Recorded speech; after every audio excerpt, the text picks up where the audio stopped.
C'est un changement d'air pour la Banque de France de Bourg-en-Bresse dans l'Ain. L'institution déménage dans des locaux plus modernes et donc plus adaptés. À cette occasion, Yaël Marie et Benjamin Métral nous emmènent dans les coulisses du bâtiment bientôt déserté. C'est une institution au cœur de Bourg-en-Bresse. Après 144 ans passés dans cet hôtel particulier, la Banque de France fait ses valises.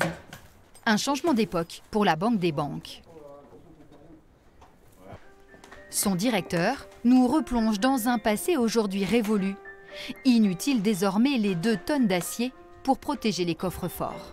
La justification de ce bâtiment-là, c'était la sécurité.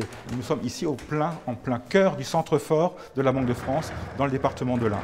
Il y avait des fonds, il y avait de l'or, même des transactions en or au 19e siècle. Et il y avait eu des traces donc, de transactions en pièces en or, des pièces en or qui se retrouvaient ici.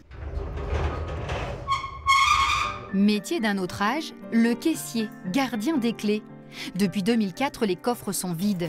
La révolution numérique est passée par là. Même à la Banque de France, nous sommes superstitieux, nous n'avons pas de numéro 13. Effectivement, c'est très particulier. On n'a plus besoin de centre fort, un Fort Knox, effectivement. Notre trésor, ce sont les bases de données, donc un centre fort numérique. On souhaite être plus accessible au public, moins intimidant, il n'y a plus de barrières, il n'y a plus de grilles.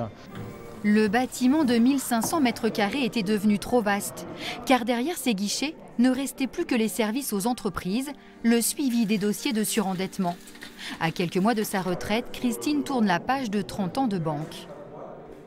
Tous les banquiers arrivaient tous les matins avec les sacs de chèques qui s'échangeaient manuellement. C'est ça qui est impressionnant, c'est de se dire qu'on est passé de cette époque-là à l'époque où maintenant, il n'y a plus de papier, il n'y a que de l'informatique. C'était vraiment un autre monde, ça c'est sûr.